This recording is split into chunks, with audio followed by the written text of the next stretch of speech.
छत्रपती संभाजीनगरमध्ये आयोजित भारतीय उद्योग महासंघ अर्थात CIIच्या 16व्या परिषदेत विभागीय आयुक्त जी श्रीकांत यांनी उद्योग क्षेत्राला महत्त्वाचा संदेश दिलाय। औद्योगिक विकासासोबत पर्यावरणाचा समतोल राखणे आवश्यक असल्याचं सांगत त्यांनी उद्योजकांनी वृक्षारोपण, जलसंधारण, ऊर्जा बचत आणि हरित तंत्रज्ञानाचा अवलंब करण्याचं आवाहन केलं।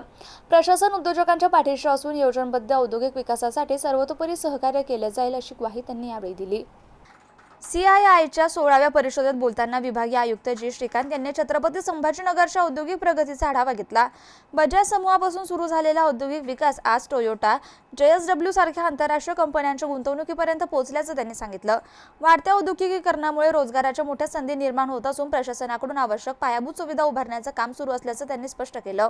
उद्योजकांच्या अडचणी सोडवण्यासाठी प्रशासन तत्पर असून कोणत्याही प्रकारचा त्रास होत असल्यास थेट तक्रार करण्याचं आवाहनही त्यांनी केलं।